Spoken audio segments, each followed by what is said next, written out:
철학자들 안녕. 오늘은 The King and Queen of Existentialism, 장폴 사르트르와 시몬 드 보부아르의 철학과 삶과 사랑에서 영감을 받은 영상입니다.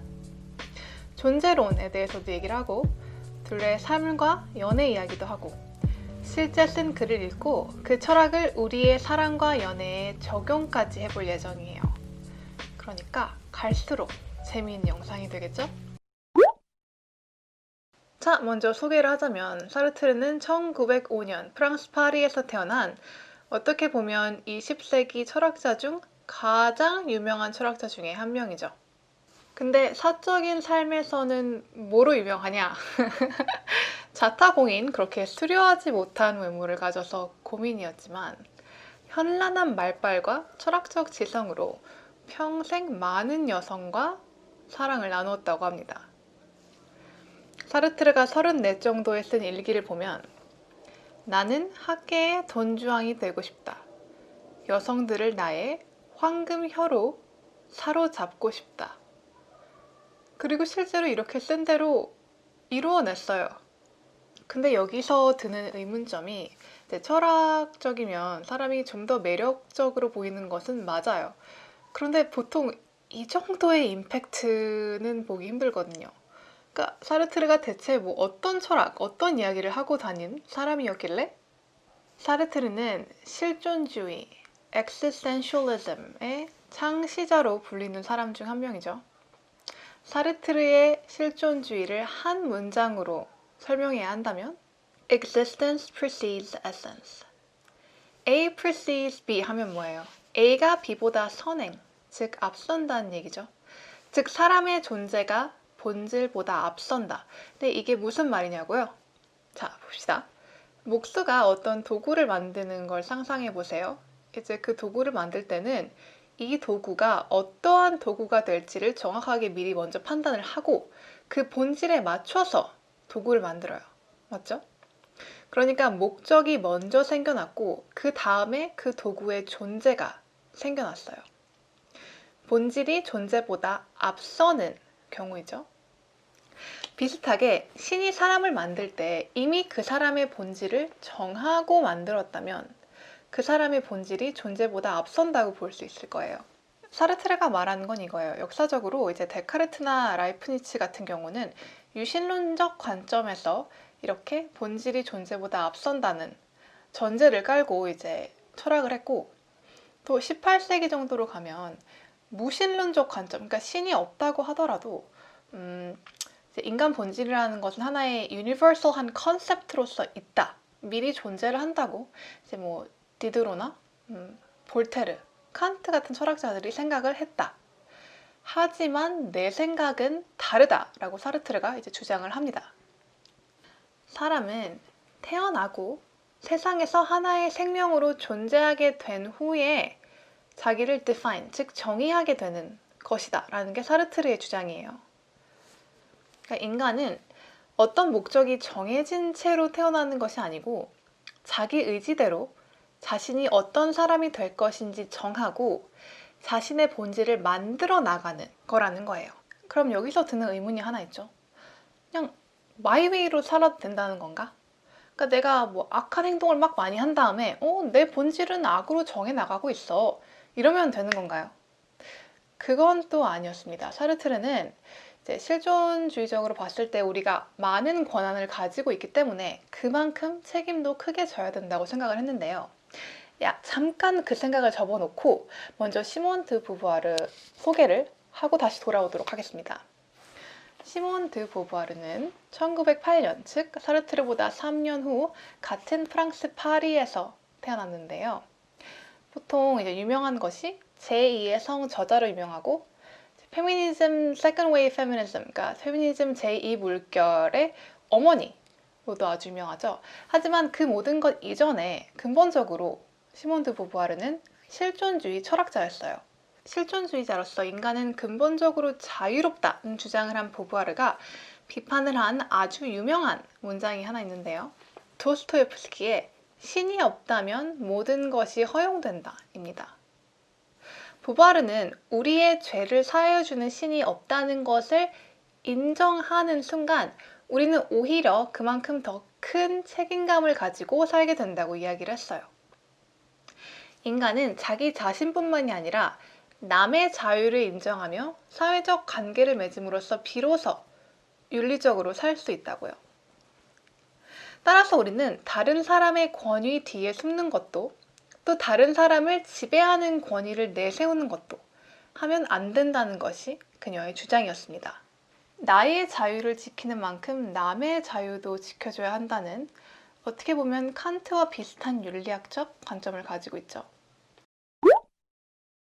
그러면 이렇게 자유를 정말 강조하고 내 삶은 온전히 내 것이야, 이러한 이 사르트르와 보바르 둘이 어떻게 만나서 연애를 하게 되었을까요? 1929년, 그러니까 둘 다 20대 초반일 때 이제 대학원 자격 시험 같은 게 있었어요. 죄송해요, 저 불어 못하는데 아크게숑? 뭐 대충 이런 거인 것 같아요. 네. pass. 그 시험을 이제 같이 공부하면서 만나게 되었어요, 둘이. 근데 더 재밌는 거는 이제 보바르는 역대 최연소로 이 시험을 본 사람, 또 역대 최연소 합격자였는데, 보부아르가 사실 더 뛰어난 철학자라는 거는 이제 이 Greater Examiner, 이 채점하는 분들이 다 인정한 사실이라고 해요. 근데 왜 사르트르가 1등을 했냐? 사르트르의 철학은 너무 대담해서 이제 그게 큰 몫을 했다고 사람들이 보고 있습니다.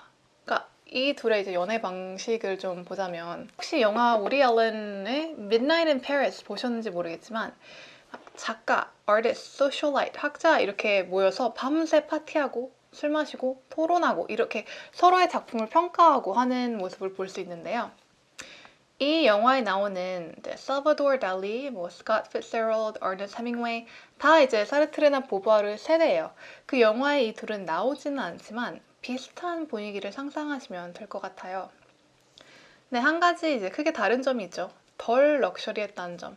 사르트르와 보부아르는 부유하지도 않았고 부유함을 추구하지도 않았어요.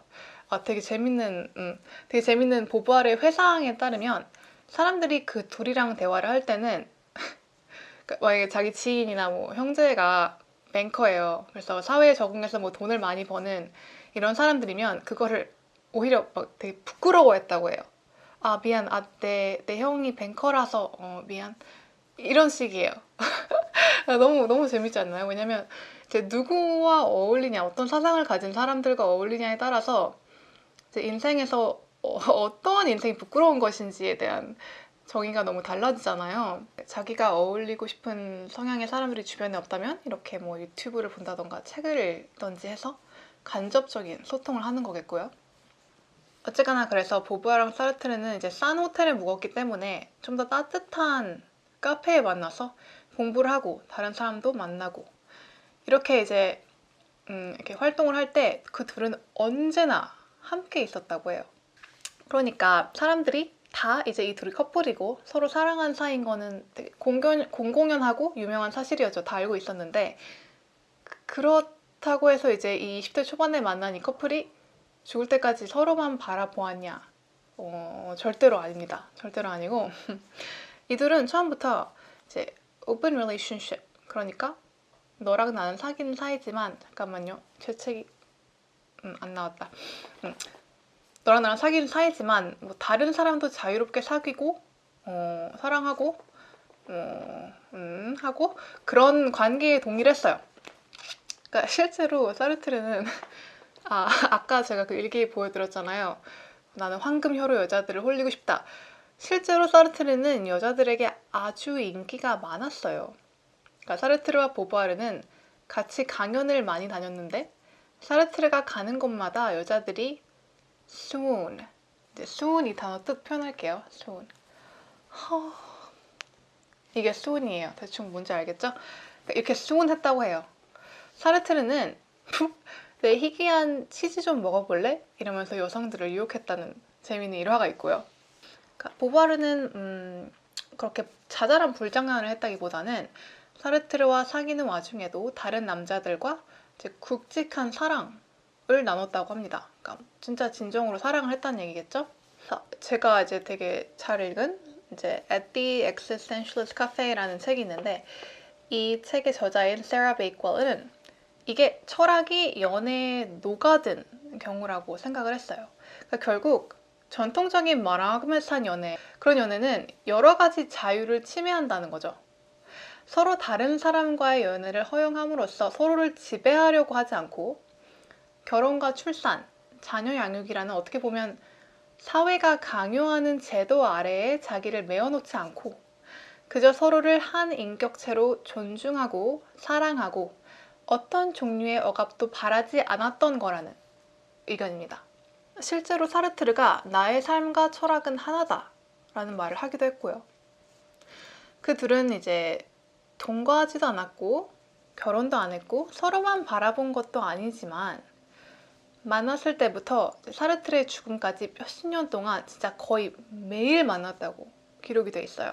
서로의 철학의 모든 부분에 동의한 것은 절대 아니지만 서로를 정말 높게 평가한 것은 분명하고 서로를 다른 누구보다도 소중히 아꼈다고 합니다. 그리고 둘 다 이제 어떤 다른 기관의 영향을 받는 것을 거부하기 위해서 상이나 뭐 honor 이런 것들을 다 decline 했어요. 예를 들어서 사르트르는 이제 노벨 문학상을 받지 않겠다고 했죠. 그러니까 서로 이제 뭐 성적으로도 끌렸겠지만 지적, 정치적 이런 성향이 너무 잘 맞는 거예요. 이 둘은 죽은 지금도 바로 옆에 묻혀 있죠. 로맨틱해. 자, 이렇게 자유롭게 다른 사람을 사귀자는 제안을 한 사람은 사르트르인데 그럼 보부아르는 그것에 대해 어떻게 생각을 했을까? 제가 이제 보부아르가 쓴 제2의 성의 일부를 읽고 번역을 직접 해볼게요. Authentic love must be founded on reciprocal recognition of two freedoms. Each lover would then experience himself and as the other.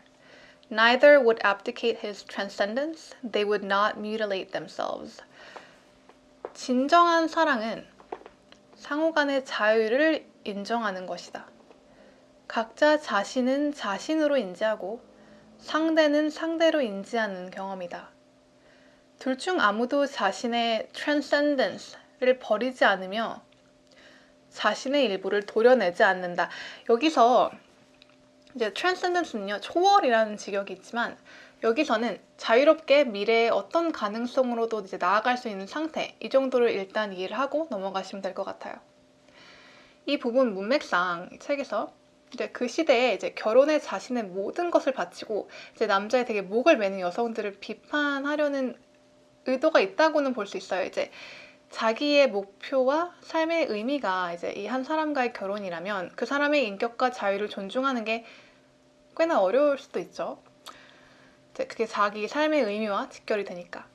근데 물론 그게 여성들만의 잘못이라고 한 것은 아니고 이제 이 패시지를 정말 정확하게 논하려면 뭐 시대상, 뭐 페미니즘, 존재론, 뭐 마르크시즘, 마르크스주의, 실제로 뭐 헤겔까지 다 논해야 하는데 이제 그게 이 영상의 범위에는 담기 어렵기 때문에 일단 이 텍스트 자체만을 한번 보겠습니다. 그러면은 이게 오늘날 우리의 연애와 사랑에도 얼마나 relevant한가요? 나는 나고 너는 너라는 것. 이제 상대를 내 자신의 부속이나 나의 이상향에 부합해야만 하는 대상으로 본다면 그거는 이제 그 사람을 인격체 그 자체로 존중하기보다는 나를 위해서 그 사람을 바꾸려는 태도로 해석을 할 수도 있을 것 같은데 반대로 그 사람에게 필요한 존재가 되기 위해 나의 일부분을 도려내고 나를 바꾸고 나의 자유를 내가 스스로 억압하는 결과를 낳을 수도 있겠죠. 아니 그러면 이렇게 서로의 자유를 이제 온전히 존중하고 서로 도려내는 거 없고 이런 사랑은 대체 어떻게 할 수 있는 것인가? 우리가 이렇게 사르트르랑 보부아르처럼 결혼도 안 하고 애도 안 낳고 동거도 안 하고 다른 사람 다 보고 이런 사랑을 해야만 진정한 사랑인 것인가? 여러분은 어떻게 생각하시나요? 이런 관점에 대해서 이제 이게 어떤 의미로 여러분께 다가오시는지 커멘트에서 꼭 보고 싶고요. 나아가서 보부아르는 질투에 대해서는 뭐라고 말을 했냐면 Parce que la jalousie ne contredit pas un peu cette idée que vous avez de l'amour. Il y a tant de formes d'amour, il y a tant d'espèces de jalousie. Il y a des jalousies qui sont mesquines, il y a des jalousies qui sont très hautes, il y a toute espèce de jalousie. Il y en a qui sont possessives, il y en a qui sont encore tout à fait autre chose. Il y en a aussi souvent qui sont simplement des compensations parce qu'on sent plus ou moins qu'on est en train de rater quelque chose dans son existence. 저는 개인적으로 질투가 좀 있는 편이에요. 근데 이게 나쁜 거라고 생각을 하지도 않고 또 이제 자기를 객관적으로 보는 것이 되게 중요하다고 생각을 하기 때문에 굳이 뭐 부인하지도 않아요. 좀 더 어른이 되어서 한 연애에서는 이제 남자를 만나면 얘기를 했어요. 나는 좀 질투가 있는 편이니까 뭐 이러이러한 행동은 좀 자제를 해달라. 근데 만약에 이게 너한테 너무 중요한 행동이고 네가 그걸 뭐 포기하지 못한다면 우리는 뭐 맞지 않는 것 같다. 이렇게 약간 얘기를 선제적으로 했는데 그러니까 저는 질투가 있는 사람이라고 해서 상대의 자유를 존중하지 못한다고 생각하지는 않아요. 사람이 하는 행동 중에 왜 고쳐야 되는지 이유도 모르겠고 납득을 못하고 고치기 어렵고 또 고칠 의지도 없는 그런 행동들이 있고 지금은 내가 그렇게 행동을 하지만 내가 이걸 고쳐야 하는 이유가 생긴다면 이렇게 별로 어렵지 않게 바꿀 수 있는 그런 행동이 있잖아요. 예를 들어서 뭐 제 남자친구가 자기 여자인 친구하고 뭐 둘만 여행을 간다고 했다고 해봅시다. 그럼 저는 바로 말하겠죠. 그러니까 나는 그런 행동을 납득할 수 없다라고 했을 때 남자친구가 아 그래? 나도 그 너의 입장이 이해가 가니까 그냥 나도 그러지 않겠다라고 수긍을 한다면 그거는 서로를 존중하는 과정에서 하나의 합의를 이끌어낸 거지 제가 일방적으로 그 사람의 자유를 억압했다라고 보지는 않거든요. 우리가 새로운 관계를 맺으면서 이제 예상을 하고 저항 없이 받아들이는 삶의 변화가 있잖아요. 근데 그러한 변화 자체를 그러니까 자유 억압의 증거로 볼 수는 없다는 의미입니다. 근데 만약에 그 사람이 아 나는 여사친이랑 여행 가는 게 막 엄청나게 나한테는 중요한 일부분이고 내 인생의 소중한 추억이고 뭐 안 하면 안 되는 일이다. 이렇게 나왔을 때 제가 만약에 왜 그래? 넌 나쁜 놈이야. 나를 위해서 바꿔야 돼. 안 그러면 너는 이상한 사람이야. 뭐 이런 식으로 뭐 변화를 요구한다면 그래서 그 사람이 뭐 어쩔 수 없이 이제 스트레스 때문에 안 하게 된다던가 아니면 숨기고 한다던가 뭐 그런다는 것은 그 사람의 자유를 도려내는 것이 아닐까라고 생각을 하거든요. 그러니까 이럴 때는 그러니까 정말 진정한 사랑이 불가하다는 것에 보바르와 저는 동의를 하고 그러면 헤어지는 게 맞는 것 같죠. 그쵸? 쉽게 얘기하네. 네가 무슨 연애 고수냐? 진짜. 아 근데 맞아. 여기서 전제가 뭐예요? 둘 다 솔직하고 자기 자신을 안다는 전제가 있죠. 사실 보바르도 이제 revelation of self, 즉 자신을 이제 드러내는 것이 사랑의 아주 중요한 부분이라고 생각을 했고 사르트르도 transparency, 투명하게 다 알려주는 것을 강조했기 때문에 관계를 유지할 수 있지 않았나 싶어요. 근데 사실 맞아. 보바르도 더 큰 질투를 사실은 느꼈지만 그냥 숨겼다라고 역사적으로 보는 사람들도 있습니다. 여러분도 저처럼 이제 자신의 뭐 사랑과 연애 방식에 대해서 좀 더 깊이 철학적으로 생각해보는 시간을 한번 가져보시고 애인에게 이 영상을 공유하는 것도 얼마나 좋습니까? 긴 영상 봐주셔서 정말 감사하고요. 전에도 몇 번 말한 적이 있지만 저는 제 영상이 끝이 아닌 시작이었으면 좋겠어요. 그러니까 제 영상을 보고 아 이제 나는 실존주의 대충 알겠다 끝. 아니면 뭐 이제 보부아랑 사르트에 대해서도 내가 대충 이제 알겠다. 뭐 그냥 이 정도 알고 끝내야지 라고 생각하시는 게 아니라 이 부분은 맞나? 이 부분은 내가 좀 검증을 해보고 싶다 라든지 이 부분은 내가 직접 한번 보부아르나 사르트르가 쓴 글을 읽어보고 내 자신이 한번 스스로 생각을 해보고 싶다. 내 삶에 내가 스스로 적용을 해보고 싶다. 뭐 이렇게 시작하는 자세 있잖아요. 저는 정말 그것이 제 영상의 목표이고 바라는 바입니다. 아, 영상이 끝나니까 드디어 나오네요. 재채기가 아, 필름 하는 내내 그 나올랑말랑. 그럼 여러분, 철학한 한 주 되세요. She's a Mona Lisa.